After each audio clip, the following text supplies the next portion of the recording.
Assalamualaikum warahmatullahi wabarakatuh.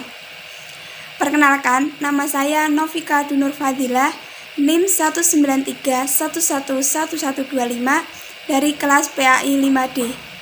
Di sini saya akan menjelaskan mengenai sistem pemerintahan Khalifah ketiga, yaitu Utsman bin Affan.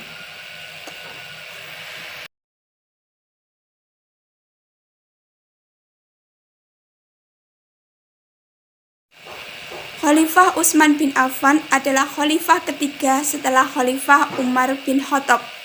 Beliau memerintah selama 13 tahun, yakni dari tahun 644 sampai 655 Masehi atau 23 sampai 35 Hijriah. Utsman bin Affan mendapatkan julukan Dzunurain wal Hijratain, yang artinya memiliki dua cahaya dan dua kali hijrah. Beliau mendapatkan julukan tersebut karena beliau menikahi dua putri Nabi, yaitu Ruqayyah dan Ummi Kulsum. Selain itu, Utsman juga pernah melakukan dua kali hijrah, yaitu hijrah ke Hasbi dan ke Madinah.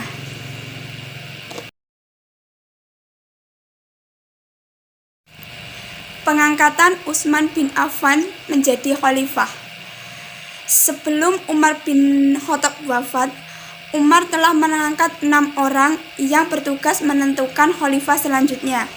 Mereka adalah Utsman bin Affan, Ali bin Abi Thalib, Thalhah bin Ubaidillah, Zubair bin Awam, Abdurrahman bin Auf, dan Sa'ad bin Abi Waqqas. Keenamnya bermusyawarah untuk menentukan pengganti dari Umar bin Khattab. Utsman bin Affan terpilih karena Utsman dianggap paling senior di antara 6 anggota yang ditunjuk oleh Khalifah Umar bin Khattab. Ia kemudian dibaiat sebagai khalifah di Masjid Nabawi pada 23 Hijriah atau 644 Masehi di usia 70 tahun.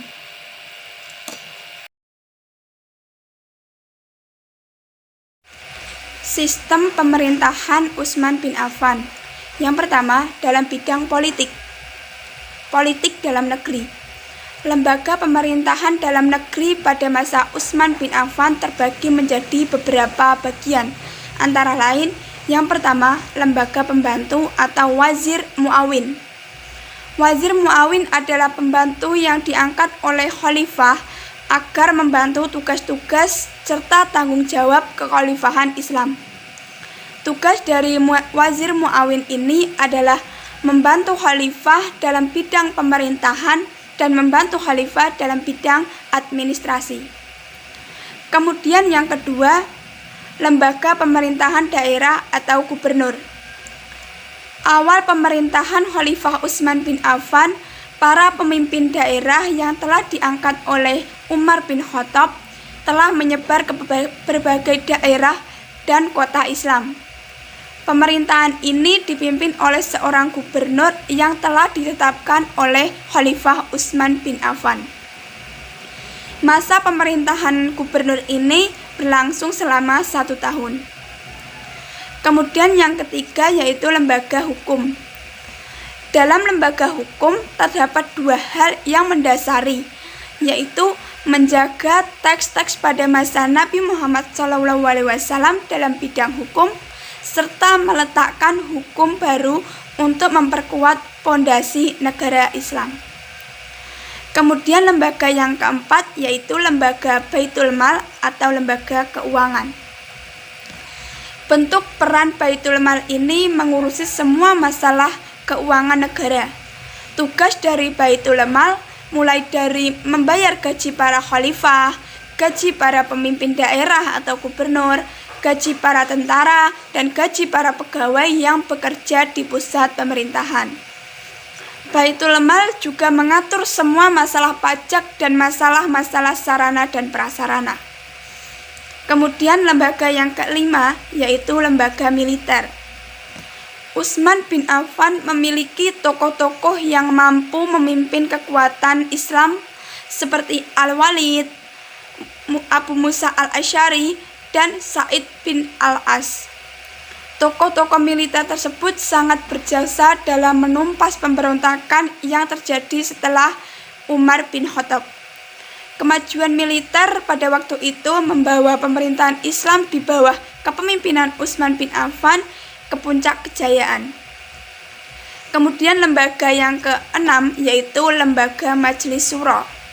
Majelis Syuro adalah orang-orang yang mewakili kaum muslimin dalam menyampaikan pendapat sebagai bahan pertimbangan khalifah. Majelis Syuro terbagi menjadi 3, yaitu Dewan Penasihat, Dewan Penasihat Umum, dan juga Dewan Penasihat Tinggi dan Umum. Yang kedua yaitu politik luar negeri. Utsman bin Affan melaksanakan politik ekspansi untuk menaklukkan daerah-daerah seperti Azerbaijan, Arai, Alexandria, Tunisia, Tabaristan, dan Cyprus adalah wilayah yang sangat kaya akan sumber daya alamnya dan bumi yang sangat melimpah. Yang kedua, bidang ekonomi. Utsman bin Affan menggunakan prinsip-prinsip politik ekonomi yang dijalankan dalam pemerintahannya. Prinsip-prinsip tersebut adalah 1. Menerapkan politik ekonomi secara Islam. 2. Tidak berbuat zalim terhadap rakyat dalam menetapkan cukai atau pajak. Yang ketiga, menetapkan kewajiban harta atas kaum muslimin untuk diserahkan kepada Baitul Mal. Yang keempat, memberikan hak-hak kaum muslimin dari Baitul Mal. Yang kelima, menetapkan kewajiban harta kepada kaum kafir Zamimi untuk diserahkan kepada Baitul Mal. Yang keenam, mengawasi penyimpangan-penyimpangan dalam harta benda yang dapat menghilangkan kesempurnaan nikmat umat secara umum.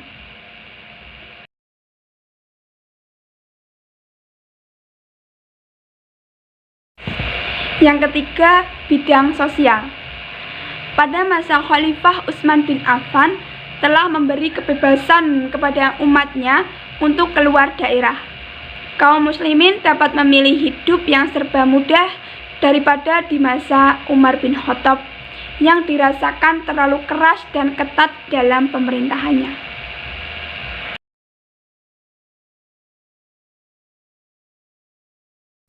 Yang keempat, bidang agama. Yang pertama, mengerjakan sholat. Kebijakan yang diambil Khalifah Utsman bin Affan dengan mengerjakan sholat 4 rakaat penuh di Mina dan Arafah merupakan bentuk kasih sayang terhadap umat Islam. Kemudian yang kedua, bidang ibadah haji. Khalifah Utsman bin Affan adalah salah satu orang yang mengerti tentang hukum-hukum ibadah haji.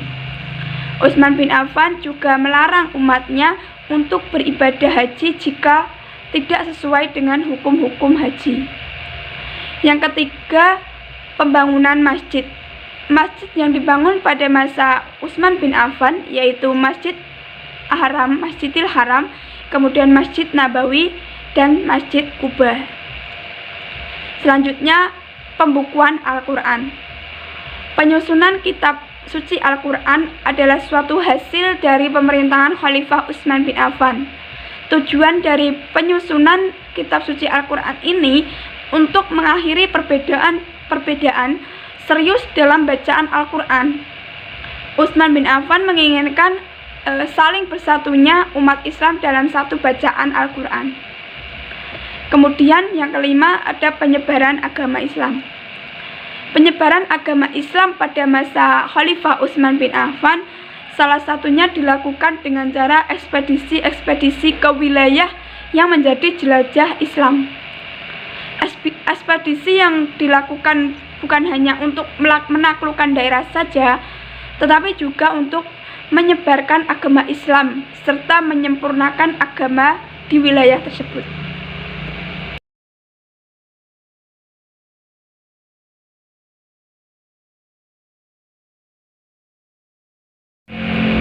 Akhir pemerintahan Khalifah Utsman bin Affan. Berakhirnya pemerintahan Khalifah Utsman bin Affan ditandai dengan tragedi terbunuhnya Khalifah Utsman bin Affan. Ada beberapa faktor yang menjadi penyebab timbulnya tragedi pembunuhan Khalifah Utsman bin Affan. Yang pertama, kemakmuran dan pengaruhnya pada masyarakat. Kenikmatan dan kemakmuran yang dirasakan oleh umat Islam pada masa Utsman bin Affan akan sangat mempengaruhi bagi kehidupan umat Islam itu sendiri. Sebab kemakmuran membawa umat Islam dengan kesibukan urusan dunia dan terpesona dengan kenikmatan tersebut. Yang kedua, karakter perubahan pada masa pemerintahan Khalifah Utsman bin Affan. Telah terjadi perubahan sosial di dalam umat Islam yang mulai memperlihatkan tanda-tandanya yang semakin kuat, hingga munculnya tragedi yang memilukan yang dimulai sejak pertengahan pada masa pemerintahan Khalifah Utsman bin Affan. Puncak tragedi tersebut adalah terjadinya pemberontakan dan pembangkangan terhadap pemerintah yang berkuasa hingga menyebabkan Khalifah Utsman bin Affan terbunuh. Yang ketiga yaitu faktor penggunaan strategi untuk membangkitkan kemarahan rakyat. Di antara strategi yang paling efektif untuk membangkitkan kemarahan umat Islam adalah mempropaganda berbagai isu tentang pemerintahan Khalifah Utsman bin Affan. Ide yang melakukan fitnah tersebut yaitu Abdullah bin Sabah. Abdullah bin Sabah dan juga pengikutnya melakukan fitnahan kepada umat Islam agar tidak setuju dengan pemerintahan Khalifah Utsman bin Affan. Abdullah bin Sabah menginginkan agar Utsman bin Affan turun dari jabatannya sebagai khalifah.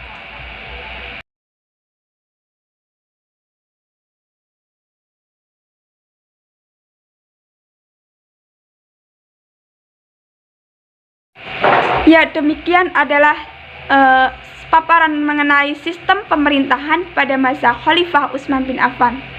Sekian dari saya, terima kasih. Wassalamualaikum warahmatullahi wabarakatuh.